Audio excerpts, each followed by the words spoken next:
నమస్కారం శ్రీధర్ సార్. నమస్తే అండి. కాంపిటేటివ్ ఎగ్జామ్ అనగానే 10th క్లాస్ నుంచి రాసుకోవాలి అనుకునేటువంటిది ఒకటుంది. అంటే నోటిఫికేషన్ బట్టి 10th, ఇంటర్, డిగ్రీ ఆ విధంగానే. అయితే ఇక్కడ when it comes to degree point, competitive ఎగ్జామ్‌లో ఓపెన్ డిగ్రీకి కూడా స్కోప్ ఉందా? అంటే దాన్ని కూడా కన్సిడర్ చేస్తారా అనేటువంటిది చాలా మందికి వచ్చేటువంటి అతిపెద్ద డౌట్. సో, ఓపెన్ డిగ్రీ అనేది కన్సిడర్ చేస్తారా డిగ్రీ కిందకి? డెఫినెట్‌గా అండి. హ్మ్. అంటే చాలా ఎగ్జామ్స్‌కి ఓపెన్ డిగ్రీ ఎలిజిబుల్ అండి. హ్మ్. చాలా కొద్ది వాటికి మాత్రమే రెగ్యులర్‌గా చదివుండాలి అంటాడు. ఆ! మేజర్ ఎగ్జామ్స్ అంటే ఆల్ బ్యాంక్ ఎగ్జామ్స్, ఐబీపీఎస్ వాళ్ళు కండక్ట్ చేసే ప్రతి ఎగ్జామ్‌కి ఓపెన్ డిగ్రీ వాళ్ళు ఎలిజిబుల్ అండి. అవునా? ఓకే. ఇంకోటి కూడా అండి. ఇంతకుముందు ప్యాటర్న్ ఎట్లా ఉండేదంటే ఉద్యోగాలకి 10+2+3 అనేవాళ్ళు.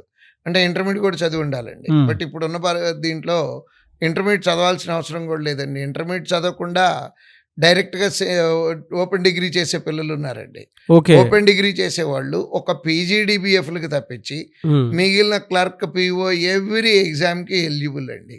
ఇది చాలా మందికి ఉన్నటువంటి కన్‌ఫ్యూజను.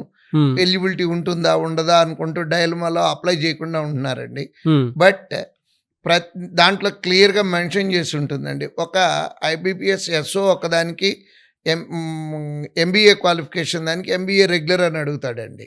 ఓకే. మిగిలినటన్నిటికి మటుకు అన్ని ఎగ్జామ్స్‌కి ఓపెన్ డిగ్రీ ఎలిజిబుల్ అండి. ఈవెన్ సివిల్ సర్వీస్‌కి ఓపెన్ డిగ్రీ ఎలిజిబుల్ అండి. వాహ్!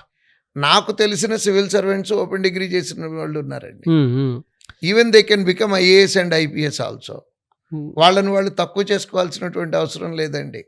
రకరకాల కారణాల మూలాన ఫ్యామిలీ కన్‌స్ట్రెయింట్స్ మూలాన కాలేజీకి వెళ్ళి చదువుకొని ఉండకపోవచ్చు. వాళ్ళు ప్రతి గవర్నమెంట్ ఎగ్జామ్ అంటే 100% అంటలేదు. మోస్ట్ ఆఫ్ ది ఎగ్జామ్స్ వాళ్ళు ఎలిజిబుల్ అండి.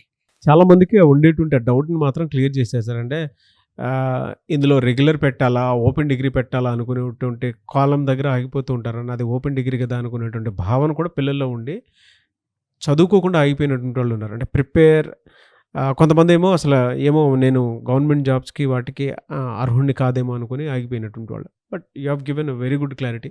Thank you sir. Thank you so much అండి. థాంక్ యూ అండి.